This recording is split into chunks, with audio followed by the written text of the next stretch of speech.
Өдрийн мэнд хүргэе үзэгчдээ мөн шинэ оны мэнд хүргэе таны ажлын одоо шинэ өдрөгтэй нухтаж эмэгтэйчүүдийн цаг нэвтрүүлгийн маань шинэ дугаар үзэгч та бүхэнд хүрэхэд бэлэн болоод байна. За бид өнөөдрийнхөө зочныхоо амиортой үндэсний дуу бүжгийн эрдмийн чуулгын дуучин Монгол Улсын соёлын тэргүүний ажилтан оюун жаргалыг урьж оролцуулаад энэ танд өдрийн мэнд хүргэе. За өдрийн мэнд. Шинэ оноо сайхан өгтөө та. Сайхан өгтлээ. Ингээд бүх Монголын ард түмэнд ирж байгаа 13 онд амжилттай сайхан аз жаргалтай амьдраарай гэж хүсэн өрөөё. Тэгэхээр шинэ оныг яг 31-ний тэр он солигдох тэр торгон мөчийг таны хувьд ер нь өмнө нь яг яаж өнгөрөөдөг байсан? Энэ жилийн тухайд яг бас хэрхэн яаж өнгөрөө? Энэ жил харьцангуй их тайван өнгөрлөө. Урд нь бол төв талбай дээр тоглолт хийгээд тэгээ 12 цагаас өмнө амжиж гэртээ орох голтой уралдаад машин бөөн төгжрэлтэй тэгээл өстой гүүсээр ягаал гэртээ орж ирдэг байсан. Энэ жил бол харьцангуй сайхан тайван гэртээ. Ер нь ингэж тайван он ухтах үе танд ер нь хэр илбэг тохиолддог вэ? Ер нь хавархан штэ. Энэ жил анх удаа ингээд их сайхан тайван гэртээ өр хөвгттэйгээ хань ажилтайгээ ингээ гуруулаа ухтлаа. Ер нь бол бид нэр бүгдээр урлагийн хүмүүс учраас бүгд ийш тийшээ тоглолттой яг үнэн шүү тийм ээ. Тий байдаг. Тэгээд энэ жил их сайхан тайван жил гарч байна. Нэрээ яг ингээд гэр бүлийн гишүүдийн ер нь бүгдөө урлагийнхан байгаа. Тэр ч утгаараа ер нь баяр ёслолын өдрүүдэд бол гэрт ер нь арын албыг хашаад сайхан галт тогооныхаа ажлыг тийм ээ хариуцаж үлдээд ширээгээ засаад үлдэх хүн ер нь баг байдаггүй л байхгүй шүү дээ. Ерөөсө 31-ний өглөө маш их тосч бүх хоолунд ширээ мрэгээ бүгдийн засчаад тэгээ гарч яваад тэгээ 12 цагаас өмнө амжиж гэж ерөөсө бэлэн засах бэлэн болгоод гэртээ засчаад тэгээ хийчээ цалаад малаада бүгдийг хийчээ тэгээд гэртээ 12 цагаас өмнө амжиж бүр айхалж өөхөлж өстой нэрэ шатруу манайх 5 давхарт байдаг тэгээд нөгөө лифт байхгүй өстой гүүсээр гал зарим жил орж ирдэг байсан. Тий. Энэ жилийн дугаар тэгвэл их сайхан өгчөж байгаа юм байна. Хүмүүс шинэ он гарахтаа зэрэгцээд тухайн жилдээ хийж бүтээсэн ажлаа нэг хувь хүнийхээ бусдад тайлгнадгүй мэхэд дотроо энэ жил чинь би яг юу хийж бүтээчихв тийм ээ? Юу хийж амжуулааг байна. За эх жилийг миний ажлын зорилтгүй яг ийм зүйлийг нэг хийчих юмсан, ийм зорилтыг тийм ээ? Ийм амжилтыг өөртөө гаргачих юмсан гэсэн хүн бүхэн тэгж хуучин оноо дүгнэж эх оныхоо ажлын төлөвлөгөөг өөртөө ингээд төлөвлөдөг байх гэж миний хувьд боддгийн. Тэгэхээр таны хувьд ч гэсэн яг тийм төлөвлөгөө байгаа байлгүй. Шинэ онд хийж бүтээх. Шинэ онд хийж бүтээх ажил маш их байна. Хувийн талаасаач тэр одоо албан байгууллагын талаасаач тэр биднэрт энэ жил дуучин болсны минь хувьд үндэсний дуу бүжгийн эрдмийн чуулгад ажиллаад 20 жил болж байгаа. Би тэгээд манайхан бол уртын дуучин гоцлол дуучид 20 жил ажиллаад тэтгэврт гарах тийм хуультай хууль батлагдсан. Тэгээд одоо 2013 оны 12 сарын 28-нд миний үндэсний дуу бүжгийн эрдмийн чуулгад ажилласан 20 жилийн минь болно. Тэгээд анх би чуулгад орж явахдаа жинхэнэ одоо дуучин гэдэг урд нь даалдан хийжсэн жинхэнэ дуучин гэдэг одоо нэрийг Сүнжтмаа гэд манай хөгжмийн зохиолч Лувсан Шаруугаан төрөвсөн тэр сайхан уран бүтээлээр би Дижит гэдэг дүр тоглож анх одоо жинхэлжсэн. Тэгээд тэр бүжгийн дуулж жүжиг тоглосон 20 жилийн минь болно. Энэ жил одоо 13 он гарангууд манай бүх дуучид энэ үгээрээ одоо маш том тоглолт хийх гэж байгаа. Бараг юм аашиг юм хийн. Тэгээд миний хувьд бол чуулгад ажилласны 20 жил Сүнжтмаа дуулж жүжигт одоо дижитийн дүрийг бүтээсэн 20 жил гэдэг надад хийж бүтээсэн маш их зүйлүүд маань ингээд 20 жилдээ давхцаж энэ жил 13 онд хийгдэх ёстой. Тэгээ би урд өмнө ер нь өөрийн гэсэн бие даасан тоглолтуудыг яг ингээд зэрэгтэлтэй юу аж тоглож байгаагүй. Гэхдээ зориулж тэгтээ бид нар жил болгон шинэ уран бүтээл хийж ард түмэндээ толилуулдаг. Тэр бол манай төрийн албан хаагч гэдэг утгаараа бид нар төрийн чуулгын дуучид гэдэг утгаараа хийсэн ажил маань тэрүүгээр дүгнэгдэж явж байдаг. Тэгээд чөлөөт уран бүтээлчд бол ард түмэндээ юу хийснээ үзүүлэх гэж тэгж одоо тайлан юм уу эсвэл бие даасан тоглолтуудыг хийдэг байх. Бид нар бол бидний хийж бүтээж байгаа юм бол дандаа ард түмний өмнө тайзан дээр одоо эсвэл гадаад дотоодод Монгол улсынхаа нэр төрийн өмнөөс ингэж тоглолт хийж айлчлан тоглож Монгол улсынхаа нэр төрийг өндөрт өргөж авч явах Монголын төв соёлын шүү дээ, Монголын өв соёлын шүү дээ гэж бид нар дэлхийн бүх орнуудад таниулахыг эрмэлзэлж явд юм аа. Тэр ч үднээс одоо өнгөрсөн 20 жилийн хугацаанд бараг та чинь яг төрийн ажлыг хийж явсаар байгаад яг өөрийн уран бүтээл яг хувь хүн оюун жаргал гэдэг уран бүтээлчийн тийм ээ дагнсан яг өөрийнхөө зүгээс гаргасан тийм уран бүтээлийн тайлан тоглолтыг бол ер нь тавьж байгааг байх шүү тийм үү? Тийм. Гэхдээ яг ер нь нөгөө нэг одоо төрийн тайзан дээр гэх юм уу бид нар одоо улсаас аваглагдсан уртын дуучин гэдэг утгаараа тэгээд дарахад дотоод дууг дагнж дуулдаг утгаараа төрийн албан хаагч хийгээд төрийнхээ ажлыг хийгээ явж исэн. Тэрнийхээ завсраар бас өөртөө сэтгэл зүрхэндээ бодогдож дуулдаг одоо хөгжмийн зохиолчдын өгсөн зохиолын дуунуудаар CD хийсэн байгаа. Тэгээд тэрийг бол ингээд сэмхэн найз нөхдийнхээ хүрээнд юм уу ах дүүсийнхээ хүрээнд юм уу ингээд тайлагнаад ийм хийсэ одоо тийм хийсэн гэд тэгээд ер нь нэлээд даруухан л явсан юм байна. Тийм ээ ер нь бол биднэрт зав чөлөө их холддгоо завгүй их явдсан шүү дээ тий. Тэгээд ажил ихтэй жил болгон шинэ уран бүтээлийн 1-2 удаагийн шинэ уран бүтээлийн дээрэс нь төрийн одоо тоглолтууд байна шүү дээ тий. Тэгээд наадам ч юм уу цагаан сар юм уу ер нь төртөө холбогдсон тоглолтуудад маш их оролцож цаг заваа их гаргадаг учраас бидэрт бол нэг ингээд чөлөөт уран бүтээлч шиг юм хийгээдгүйгээд явах цаг зав үнэхээр олддог. Тэгэхээр 20 жил чуулгатаа ингээд амьдралаа холбочлоо. Одоо ингээд 2013 оны 12 сард ингээд тийм ээ. За чуулга маань баяртай гэдэг үгийг хэлэх юм бэ. Тэгэхээр 20 жил энэ ингээд ийм том айлтай тийм ээ амьдралаа холбочоод ингээд 14 оноос хойш ингээд тэр яг тайзан дээр тийм ээ төрийн ингээд нэрийн өмнөөс хүн ард түмэндээ ингээд уран бүтээлээ төрөөд явахгүй гэхлээр бас ингээд сэтгэл зүйн хоргодох орон зай бол нэлээд байгаад байгаа. Үгүй яг тэр нөгөө нэг хуулийн дагуу тэтгэврт гарах юу болцсон болохоос биш яг тайзаа орхиод яв гэсэн үг шүү дээ. Тэр цаашаа үргэлжлүүлээд хэрвээ та хүсэх юм бол хэрвээ таны хоолой чадалчин байж ах юм бол хэдэн жил ч явсан хамаагүй 60 70 80 хүртэл явсан ч хамаагүй тийм.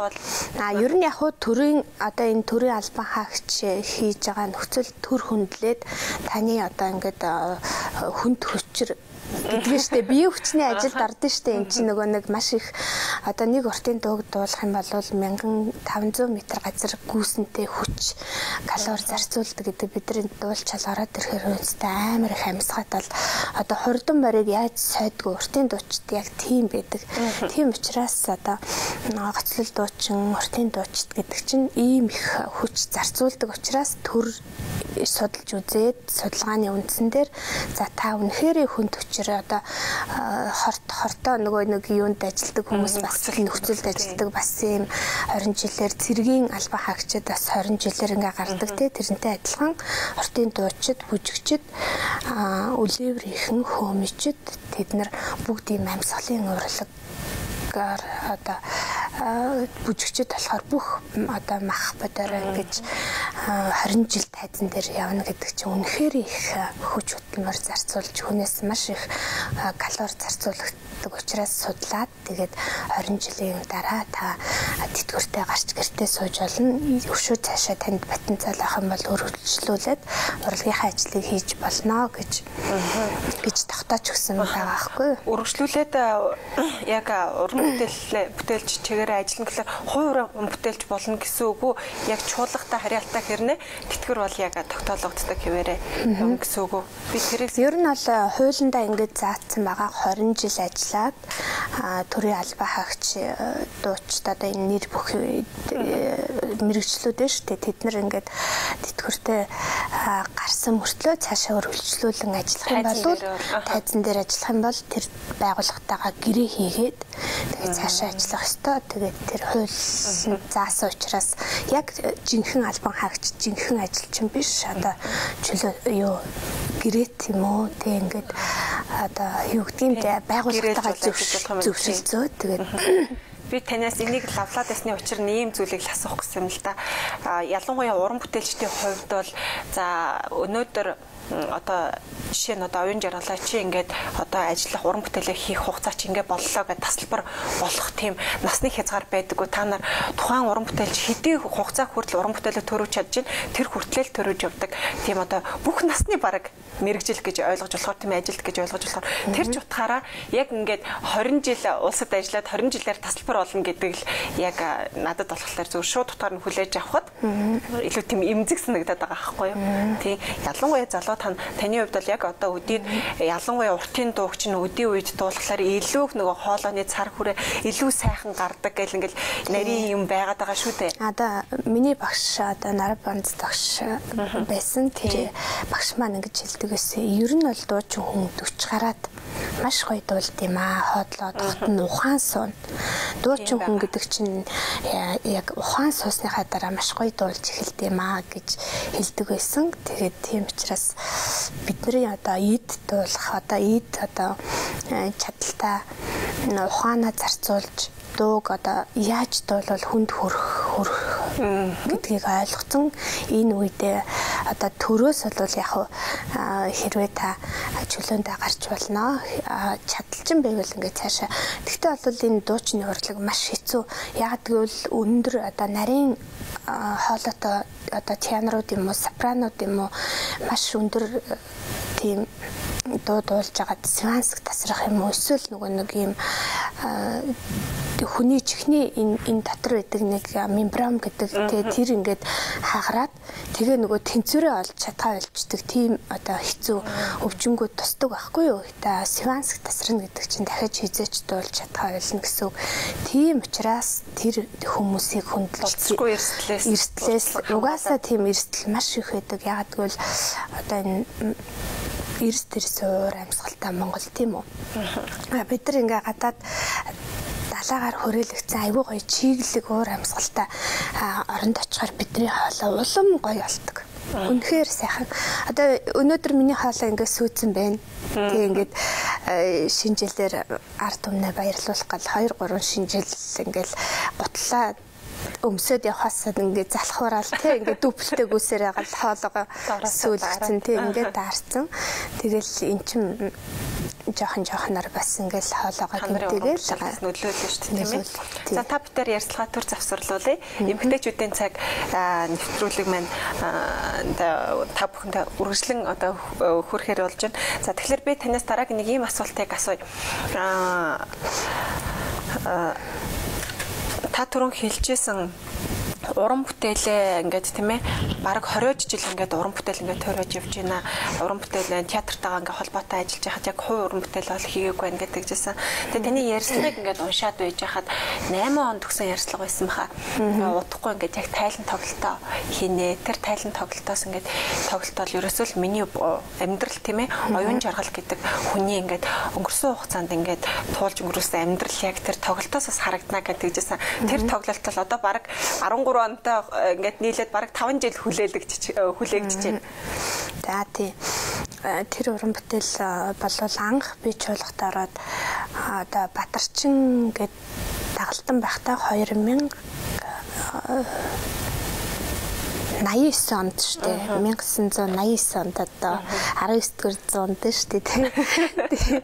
Тэгээ би чуулгад дагалдан дуучингаар орж одоо манай дар сан богш шүү дээ. Дараамын мундаг найруулагч байсан. Манай чуулгад ирээд Бадарчингийн уран бүтээл тавьжлаа. Тэгээд тэнд Лусын дагны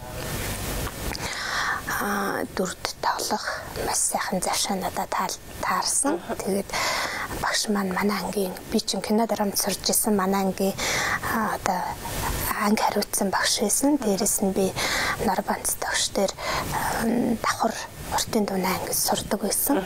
Тэгээд тэр бүх юм маань ингээд багш маань намайг хөтөлж чуулгын дуучин болгосон шүү дээ. Хүмүүс бас зарим буруугаар ойлгоод Сүхбаатарын эхнэр болохоор тийм ингээд Сүхбаатар л чуулгад оруулсан гэж боддог бах. Үгүй тийм биш. Одоо манай их томчууд байлаа. Цогцлмаа багш байсан.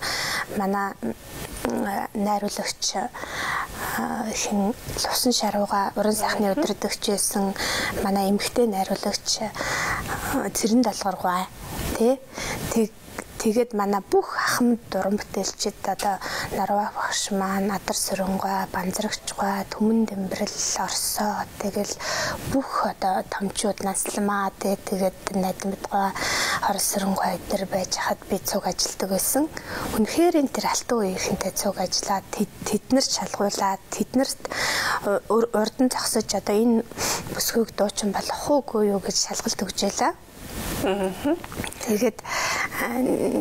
Тэгээд тийм сайхан хүмүүсийн өмнө шалгалт өгч нэг дуучнаар авъя гэд 89 онд одоо чуулгад орж уран бүтээл төрөж исэн. Тэгээд тэр цагаас ахуулаад миний хийсэн уран бүтээл миний бүтээсэн бүх 20 жилд би чуулгад юу хийсэн бэ гэдгээр ингээд зохиомжтой маш гоё уран бүтээл хийгэж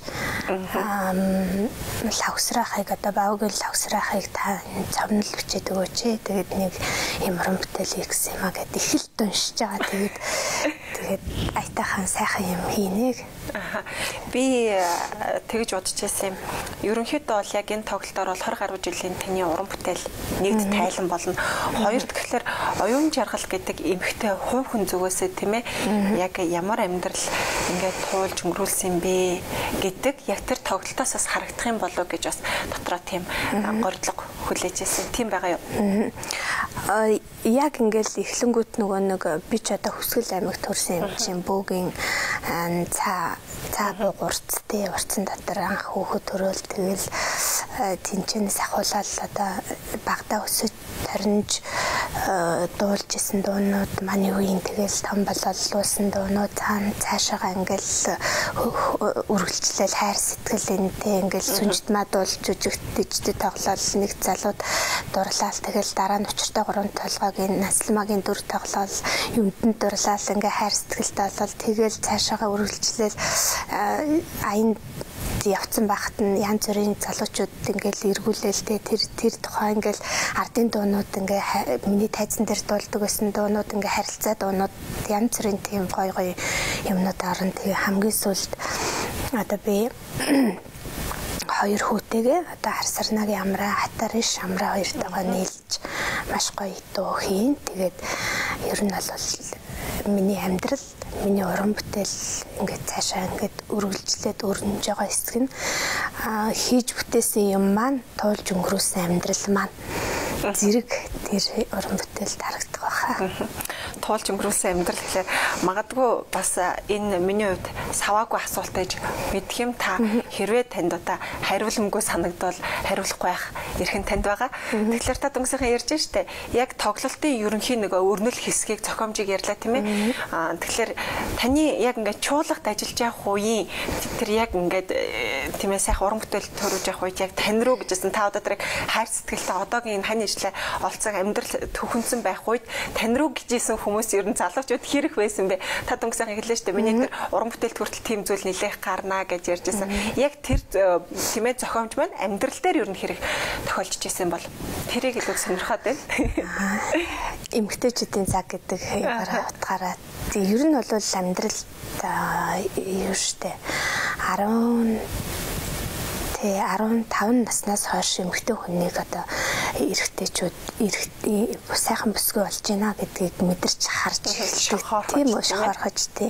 Гэхдээ би бол 10 жилд байхдаа ерөөсөө одоо эрэгтэй хүүхэдтэй үерхдэггүй байсан. Ягаад гэвэл би их одоо иршүүд зантай.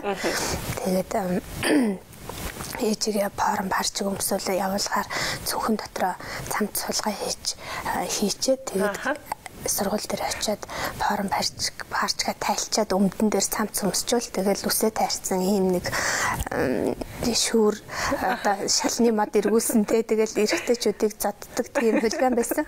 Тийм учраас миний 10 жилийн амьдралд бол надад ингээ халтаж ойртож хайр сэтгэлээ илэрхийлдэг зоригтой тийм залуучууд бол байгаагүй. Битүүхэн бол хад явдаг л байсан ба. Тийм битүүхэн одоо оюутан болсон байхад дээд доод курсын юм уу дээд доод 10 жилд сурж исэн залуучууд их л уулзгаж ирдэг байсан. Би тэрийг ерөөсөө тэр хайр сэтгэлээ гэж мэдхгүйгээр ингээд одоо дээрэс одоо надаас 2 юм уу 3 ах ирэхээр нөө ахаа гэвгүйг очичдаг. Тэгээ дараа нь найзууд талсныхаа дараа ярьж исэн. Үгүй ноёног өгн панаалт гад ингээд очдөг байсан байхгүй. Тэгэнгүүт энэ ноёна ингээл хаа гэл гүгээд ирэхээр нэстэ урдаас нь юу ч хэлэх үг олдохгүй тэгэл ахын дүү сайн уу нам заагаад тий ингээл за миний дүү гэсээр агаал тэгдэг гэсэн. Ерөөсөө нэг мэдсэн чи харин Сүхбаатартаа суудсан чи нэрээ сонин хөхөр шүү гэл тэгж ярьдаг манай найз нөхөд зөндөө л байгаа. Би тэгтээ ерөнхийдөө айгүй олон эрэгтэй найз нартай. Миний одоо эрэгтэй 2 3 бүлэг залуучууд байдаг. Дандаа 10 жилиг ч тийм үү их сургуулийн 10 жилийн их сургуулийн эсвэл ажил дээр гарсан эсвэл ингээд би бас нөгөө өстөр судлаач эрхцүүч хуульч мэрэгчлээ. Тэгээд манай би бас намын ажил хийдэг байсан. Баянгол дүүргийн одоо хусгал намын тухайн үед одоо мань намын эмэгтэйчүүдийн дарга хийдэг байлаа. Тэгээд тэр үед бид нар бас сижигнсэн сайхан залуучтай холбооны Баянгол дүүргийн тэргүүлэгч гэд одоо тэр найз нөхд маань одоо миний амьдралд айгүй их томор нөлөөлж амьдралын минь одоо энэ идэвхтэй хугацаанд найзалж бие биенийхээ төлөө одоо сэтгэл зүрхээр одоо 10 жил байтугай оюутан байтугай одоо бүх насны минь найзууд болж чадсан юм мундаг найз нар байдаг. Тэгэхээр та бүхэн ярьцлага дуусгаад байдаг. Би танаас нэг хэд асуулт асуумаар бүр гжигдээд болдоггүй. Тэгээд ингээд тэр үеийн таныг гээд эргүүлээ гээд иржсэн ах нарыг тоогоогүй ирнэ. Яагаад Сүхбаатар тоочвоо? Ямар өнцгөөс хараад тэр хүний юун танд илүү их тэгсэн таны сэтгэлийг тэгж их татав? Би бол боддоо ш тухайн үедээ оюутан байхад манай ээж бурхан болсон. Тэгээд нэг юм хүн нэг юм паникнд орсон байдаг ш та одоо тэгээд юу гэмт нэг айгүй ирхвэсэн би тий ээжтэй ингээд ямар сайндаа нөгөө 10 төгсчөөд оюутан болчоод нөгөө оюутныхаа амралтаар ангийн маань хүүхдүүд ирээд ээжийнхээ өөрт өвчжсэн хөө нөгөөдөг чи ээжийнхээ л өөрт өвчж гэл тэгэл хашааны гадаа хүлээж аваад манай ангийнхан намайг авч явал тэгээд тийм ирхвэсэн учраас ээж маань бурхан болоод нэг хин нэгэн одоо ахмад хүнд ингээ хайрлуулмаар санагдаад юм уу эсвэл ингээ эрхлэх орон зай тий тэгээд ингээ хайжсэн тэр үед одоо Сүхбаатар гарч ирээд тэгэл би нөгөө харж дурлаагүй ингээ тасаж дурлсан тийм л. Одоо л хэр ирэх вэ? Ирэх цан ер нь хэр тавигдсан бол? Ер нь бол юу штэ. Одоо бол нөгөө нэг хүүхдтэй эрхэлдэг болсон. Тий. 20 гарцсан том залуу тэгээд бит хоёр чинь гэрте байхдаа хэлгүй. Ямар ч хэл байхгүй. Тэгээд цаараа ярилцсан. Үгүй эдгийн хөхөн гэл одоо би хүүхдээ жоохон бахт миний хөхөд гэдэг байсан бол одоо манай хүүхэд эргээгээд миний хөлгээд нүхий дагаа одоо нахи гатана галах байгаа мó явах байгаа мó гэл одоо хийдэг тий. Тэгээ ер нь бол насаараа л ирэх байж дуусан. Тэгээд одоо гэртээ бол хүүхдээ эрхэлдэг тийм басан гадуур бол найз нөхдөд дандаа эрхэлдэг. Ер нь бол ирэх зантай. Ирэх зан тэгээд зарим хүмүүс бол ирэх зан чинь бас нэлээ өөлдөг штэ. За ирэх байхын сайхан нь одоо юундаа идэв бол та. Ер нь бол ийм л дээ. Эрхлэх үедээ эрхлэн, хатуу үедээ хатуу. Би амар шудраг муу юмны хажуугаар худлаа юмны хажуугаар би дуугаа өнгөрч чаддгүй. Би хинч байсан үгээ хэлж чаддаг. Дарагч байсан, цэрэгч байсан тэр хүн буруу юм хийсэн бол би шууд нүүрэн дээр нь хэлждэг. Хүний далдуур ярих дурггүй. Хүн гомдох дурггүй. Яг намайг үнэхээр миний тухай буруугаар ойлгосон бол үгүй би тгээггүй шүү. Чи буруу ойлгосон байна гэж би шууд хэлждэг учраас надад бол хинт эрхлэхгүй проблемлэхгүй гэдгээ бас тийм ээ голдгүй.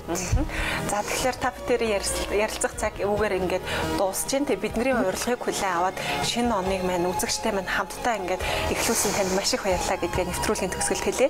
За баярлалаа. Ингээд уран бүтээлч хүн ер нь бол Арайда телевизээр маш их холбоотой байх ёстой. Тэгээд миний 13 он бол маш их уран бүтээлээр дүүрэн байх юм байна. Яагаад гэвэл хамгийн анх одоо гэрээсээ гараад шууд танай телевиз дээр ирсэн. Хамгийн бас уран бүтээл шүү дээ, тийм ээ. Тэгээд өчигдөр бол би гэрээсээ гараагүй, өдөржингөө гэртээ байсан. Өнөөдөр гэрээсээ 13 онд хамгийн түрүүн гараад хамгийн түрүүн телевизд ирж ярилцлага өгж байгаа маань уран бүтээл маш их ариун байх юм байна гэж би дотроо одоо бэлэгдлэр бодож сууж байна. За танд баярлалаа. Үзэгчдээ эмэгтэйчүүдийн цаг нэвтрүүлгийн маань энэ дугаарыг түрээд өндөрлөж байна. За өнөөдрийн манай зочны хомирт маань үндэсний дуу бүжгийн эрдмийн чуулган гоцлол дуучин Монгол Улсын соёлын тэргүүний ажилтан оюун жаргал өргөдөн оролцож өөрийнхөө уран бүтээл болон хувийн амьдралаасаа ярилцлаа тийм ээ. Та ингээд нэвтрүүлгийн төгсгөл баярлалаа гэдгээ дахин хэлье. За баярлалаа. Ингээд манай Монголын одоо ард түмэн бүгдээрээ амар амгалан тэгээд төрлөөрөө төвшин амгалан их сайхан жил ирж байна. Ер нь бол дэлхийн ертөнц, бомбын ертөнц рүү шилжиж байгаа. Энэ сайхан жаргал руу ирж байгаа учраас одоо бүх хүн аз жаргалтай амьдрах ёстой юм гэсэн тэр бурхны заасан замаар юм уу Чингис хааны үйлчлүүлсэн ухаанаар тэгээд бүгдээрээ сайхан амьдралыг өөдрөгөр харж аз жаргалтай амьдраарай гэж хүсье. За баярлалаа. Үзэгчдээ өнөөдрийн дугаар энд хүрээд өндөрлөж байна. Маргааш өдрийн энэ цагтаа эргээд уулзъя. Баяртай үзэгчдээ.